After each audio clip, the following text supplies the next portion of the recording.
Hi all, welcome to my Hypertravel with Hardie video series in which we travel around the world, seeing it through my eyes and my pictures that I've taken in the last 10 to 20 years.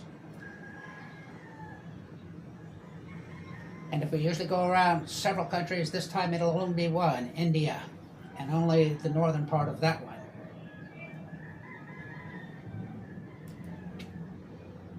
And if that seems strange, consider the population of India and maybe it begins to make more sense.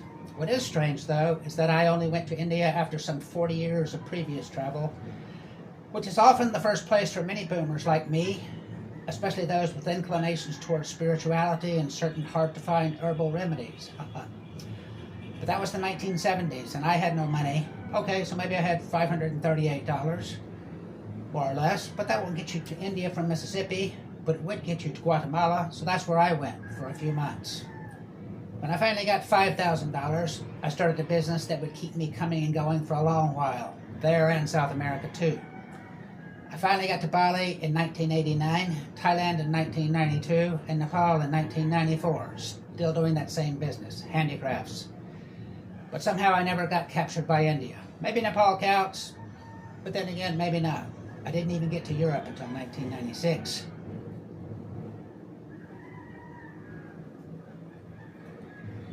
By the time I finally arrived in Kolkata on December 31st, the year 2013, I was long past that original phase of my business life.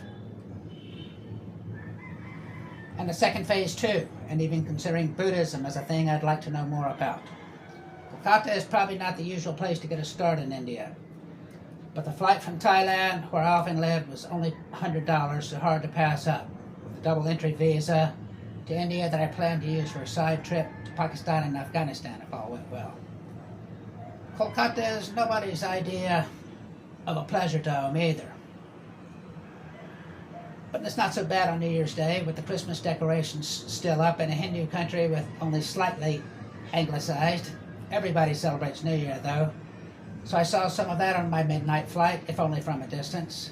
The main goal was to find my hotel, without the usual street addresses so common in the rest of the world, but not India. That's my first surprise. What's the nearest landmark? How would I know? Fortunately, they spoke English, since I did a little research for my advanced booking, or I would have gone straight to Sutter Street, the freak street of Kolkata. I found it soon enough, though, even with Wi-Fi. Surprise number 2. India is the slowest in the world to get Wi-Fi.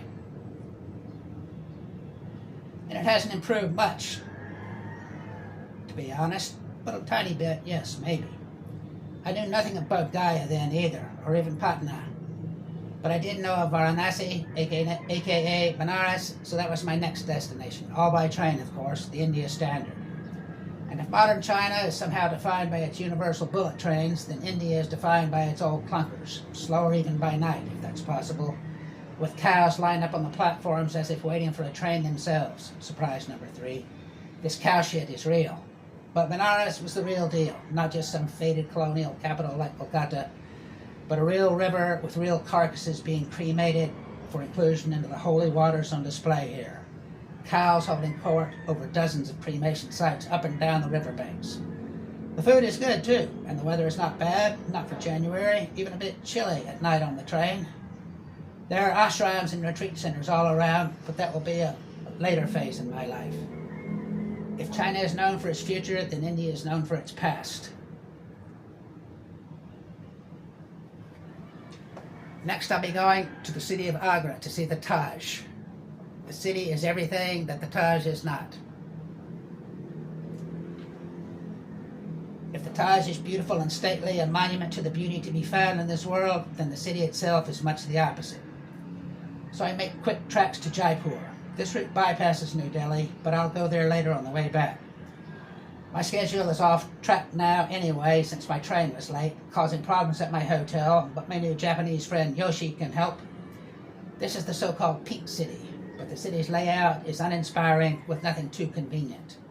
Jodhpur is better, the Blue City, but it's all Rajasthan, complete with camels and gentlemen, with maybe more than a little Mughal blood stirring in their veins. Women wear burqas and speak Urdu, not Hindi. Salam alaikum, not namaste. Yoshi drives a hard bargain on the road, but splurges on meals. There are a couple of prime tourist sites that make excellent day trips, such as the massive Merangad Fort and the Jaswatara wedding cake-like hilltop retreat. I don't know why. Bikaner is the next stop, home of the eponymous Camel Festival.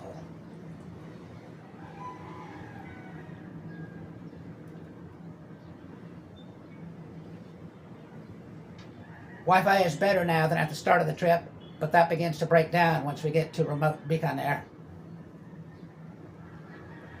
The problem is that no one is upfront about it, pretending it's down temporarily or something, rather than admit that they're too cheap to provide it. Sometimes I call their bluff, though, refusing to honor my hotel booking unless they honor their Wi-Fi commitment. So here I got a free dongle in lieu of real Wi-Fi, which is something I'd only used once or twice, yet a relic of a bygone era, between the era of desktop computers and the modern smartphone.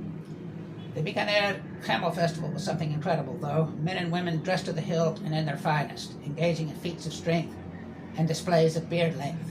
Camels dressed similarly and ready for action. The locals are friendly and inquisitive, silly and corny and endearing, all at the same time. Next stop is Delhi. The bus from Bikaner drops you off in Delhi in the middle of night, or so it seems. But it's really only 6 a.m. and in the middle of nowhere with no idea where to go. That's what taxis are for. And so soon we're in the middle of Paharganj, just like it's the 70s all over again. Delhi wakes up slowly, but it looks no better by the light of day, not in the thick fog and muddy streets, not even in the backpacker quarter of Paharganj. Some raised sidewalks would help, as would some Valium. Fortunately, I'm accustomed to it by now. It looks like Freak Street, Kathmandu, circa 1974, about the time High Times magazine printed its first issue. Some of these old-timers look like they've been here since then, but the real Freak Street scene in Kathmandu long ago moved to upscale Tamil by the time I arrived in 1994. This place never changed. Hashish must be cheap. That's okay.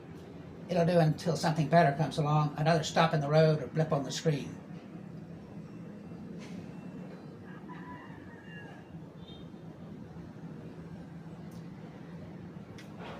From Delhi, you can take some decent side trips too, which I did a couple months later on the way back up and out. The first of those was Mathura, which I had read was a good place to see the Holi festival. Maybe my expectations were too high or my standards too low, but this place is quickly not working for me. Getting off the bus on the edge of town, and from there it only gets worse, dodging turds on the sidewalk or cows walk, until a rickshaw finally overcharges me on a ride into town. The hotel is no better, though, usually a haven, but here, cretinous counter clerk just clucks when I ask for the Wi-Fi password. Yeah, right. No, serious. I give you later. No, you give me now, whenever you're ready. I'm ready now, withholding my money and passport until they prove they can produce the slippery stuff of dreams and deliverance. The other dimension that threatens to render biology superfluous, room itself a miserable mass of misanthropic mosquitoes and miasma. It takes a raucous ventilator, rogue renegade from World War II warplane wreckage propellers to keep him at bay and keep me at peace, diving for cover under the covers. The mosquitoes are intent on invading this thinly guarded and thinly screened room, but if I can't stop them, at least I can avoid them, or try to. I complain to the desk, but the desk has no remedy, only bug spray. Holi never happened much here either, just piles of cheap dyes and sidewalk stalls for later to celebrate the rites of spring and new beginnings, somewhere, somehow. But I never quite saw it, not really, and it was no different in Delhi, just kids playing with the colors on the street while the adults in the room took a much-needed holiday break from the trials and tribulations of the working life. I think Holi gets its rep from the rave fest out on the edge of town, which is something like a Burning Man for Indians, probably equal parts groping and griping about the high price of entry. So I took a bus trip up to Rishikesh instead. That was the famous site of the Beatles and other famous rockers' entry to India back in the 60s, of course, when they all went to get high and holy with Maharishi Mahesh Yogi and then transcendental meditation backup singers, including Donovan, a Beach Boy or two, and assorted Hollywood celebrities. Not Bollywood, not yet. And there's probably still some of that when I went, but it wasn't Buddhist, so not focused enough for me, maybe later. But still, it was nice, small by India standards, and perched upon a lazy Ganges river high enough in elevation to make at least a little bit of difference in the heat. Yoga is still its raison d'etre, by the way. But all that was later, and I needed to go to Pakistan first, and maybe Afghanistan too. So that meant going to Amritsar, the largest city near the Pakistan border in far northern India. It's something of a sister city to Lahore in Pakistan, or was, but now it's mostly just the political and religious capital of India's population and region. That means vast pools for bathing, true, but it also means vast rains for gathering in those pools. It's dreary, but I persevere, digging the differences between here and normal India, waxing philosophical and trying to stay warm. It's time for Pakistan and maybe Afghanistan. If the 2,000-meter, 7,000-foot heights don't freeze me out, we'll see. This trip is entering a new phase tomorrow. Goodbye, India. Hello, Pakistan. If you like this narrative and this content, please like and subscribe, and I'll see you as we continue our travels in India. See you next time. Bye-bye. Thank you.